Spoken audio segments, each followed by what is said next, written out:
अब अन्य फैक्टर्स पर आते हैं। जो चुनाव जिस तरीके से पूरे देश में लड़ा जा रहा है, और यहां पर पीके को, प्रशांत किशोर को तेजस्वी यादव कहते हैं कि वो बीजेपी के बी टीम है। अब पीके कह रहे हैं, मतलब अभी तक जो जानकारी आई है सूत्रों के हवाले से, कि वो राघोपुर से ही लड़ सकते हैं, तेजस्वी के खिलाफ लड़ सकते हैं। जैसे अरविंद केजरीवाल को यहां पर बीजेपी ने नई दिल्ली सीट पर हरा दिया, वैसे अगर तेजस्वी यादव को उनकी सीट पर हरा दिया जाए राघोपुर में, तो बहुत बड़ा कामयाब कदम कहलाएगा। इसको आप किस नजरिए से देखते हैं? वो स्वतंत्र है, जो मैं कई वर्षों से जानता हूं। उन्होंने अलग अलग राज्यों में अलग अलग पॉलिटिकल पार्टी, अलग अलग विचारधारा के साथ काम किया है।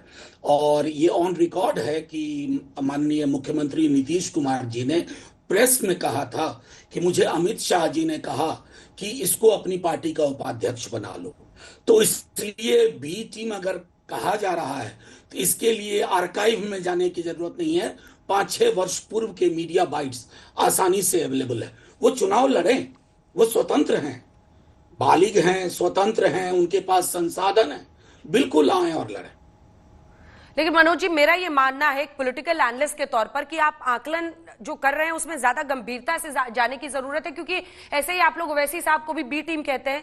लेकिन ये सच्चाई है, मुस्लिम वोट एक तरफ इंडिया गठबंधन को अगर आप देखें तो वोट करता है एक तरफा। लोकसभा में बिहार में 87% वोट इंडिया गठबंधन को बिहार में मिला। पिछली बार AIMIM की वजह से आपकी सरकार बनते बनते रह गई थी, इस बार पीके है। आप देखिए ना, उपचुनाव में बेलागंज सीट पर उनके मुस्लिम प्रत्याशी को करीब उतने ही वोट मिले जितने से आप उस सीट को हारे हैं। मतलब जो विक्ट्री मार्जिन है उससे ज्यादा उनको मिला। अब मुस्लिम वोट बटे, हिंदू मतलब आपका वोट बटे, फायदा तो बीजेपी को होगा जी। नहीं, एक हिस्टोरिकल रिकॉर्ड कहूं, कई दफा क्या होता है ना, पॉलिटिकल जब आप डिसीजन मेकिंग करते हैं, कैंडिडेट की चॉइस करते हैं। मैं अभी भी सीमांचल, चूंकि मैं फ्रिक्वेंटली जा रहा हूं बीते 4-5 महीनों से, मैं आपको कहूं ओवैसी साहब नहीं जीते थे, हम हार गए थे।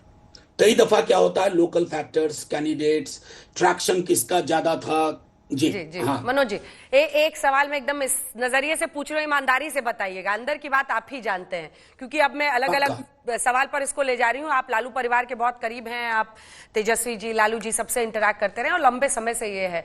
क्या आरजेडी में लालू परिवार के अंदर ही वर्चस्व की जंग लड़ रही है? उनके परिवार के 2 लोग नीतीश बाबू के लिए दरवाजा खोलते हैं। खुद लालू जी ने कहा कि उनको सीएम है, दरवाजा खुला रखना चाहिए, जब आना हो आ जाए, हम स्वागत करेंगे। मीसा जी कई बार कह रही हैं कि जो जाता है वो आता भी है। 2 लोग एकदम दरवाजा बंद करते हैं, तेजस्वी बाबू खुद और तेज प्रताप जी। अंदर भी वर्चस्व की लड़ाई चल रही है क्या? नहीं नहीं भाई अंजना बहन जी, में, कतई पिता नहीं। और पुत्र ये में। मैं ऑन रिकॉर्ड कह रहा हूँ, कतई नहीं। हाँ। मैं एक आपको उदाहरण दूंगा, थोड़ा लालू जी के स्वभाव को। वो उस चैनल का, मैंने कहा एक यूट्यूब चैनल है, उन्होंने सवाल क्या पूछा, लगातार एक ही सवाल वो दोहरा रहे थे।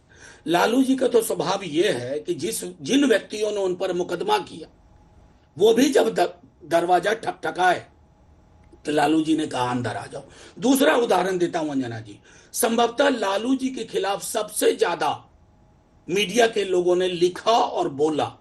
मुझे एक उदाहरण आप नहीं दे सकती हैं कि लालू जी ने उसको वैमनस्यता के आधार पर जहन में रखा। एक व्यक्ति, भाजपा के बड़े नेता, अब इस दुनिया में नहीं है, बीजेपी के बहुत महत्वपूर्ण चेहरा थे बिहार में, उन्होंने एक बात कही थी, वो क्रिटिक थे लालू जी के। बोला कि लालू जी दिल में कोई बात नहीं रखते हैं। ये अगर बात तो मीडिया है में कुछ मनोज कुछ जी, ये लिखा बात तो गया। है। और लालू जी एक ऐसे व्यक्ति हैं जिनके बारे में, मतलब आप टीवी पर कुछ भी बोलिए, अलग से जब वो मिलते हैं उतने अपनापन से मिलते हैं, हर एक से रिश्ता रखते हैं, हम जी सबसे रखते हैं, और खासतौर पर हम लोग जो बिहार से जुड़े हुए हैं।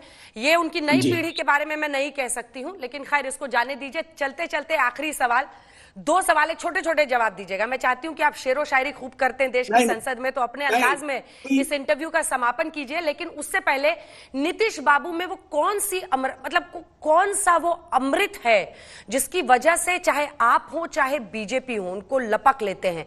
क्या उनका जो ईबीसी वोट बैंक है, मतलब उनको इतना अमर अगर कोई बनाता है तो आरजेडी बनाती है, बीजेपी बनाती है? इधर लपके तो इधर वाले गदगद, विधायक से सीधा डिप्टी सीएम बन गए, उधर वाले विधायक से डिप्टी सीएम बन गए, तुरंत लपक लेते हैं। नीतीश बाबू का जो तिलिस्म है ना, जरा मतलब प्रोफेसर साहब के शब्दों में समझेंगे, और अंजना एक जी, शेर पे अंत कीजिएगा इंटरव्यू का। ये ये ये तिलिस्म नहीं है। ये देखिए, बहुत फैक्ट चीज है। वो इतने बरस सीएम रहे हैं, और मैं ये भी नहीं खारिज कर दूंगा कि उन्होंने कुछ भी नहीं किया, ये भी नहीं है। क्योंकि उनके आधार समूह में चिंता है। मैं बस 22 की एक घटना का जिक्र करूंगा। 22 में जब नीतीश जी की टीम और नीतीश जी ने इच्छा व्यक्त की ये कहते हुए कि बीजेपी उनकी पार्टी को खाने की चेष्टा कर रही है, तो मैं आज ऑन रिकॉर्ड कह रहा हूं तेजस्वी जी तैयार नहीं थे। ही वॉज रिलक्टेंट कि पता नहीं क्या। तब उन्होंने कहा कि अच्छा ठीक है, नौकरी का प्रॉमिस मैंने किया था, मुझको फ्री हैंड चाहिए नौकरी के मामले में, और वो मिला उनको मिला। तो एक साथ प्रक्रियाधीन भी हुई और वैकेंसीज आई। देखिए, एक जब आप बहुत अरसे तक राजनीति में होते हैं तो एक आपका आधार समूह होता है, वो आधार समूह है, लेकिन उस आधार समूह के अंदर अब अनिश्चितता है। अब वो अनिश्चितता इसलिए भी है कि उनके समर्थक समूहों को लगता है और वो कहते हैं मेरे हाथों के तराशे हुए ये पत्थर के सनम आज बुतखाने में भगवान बने बैठे हैं। तो बुतखाने में भगवान एक ब्यूरोक्रेट बन गया है और उसकी वजह से बिहार भुगत रहा है।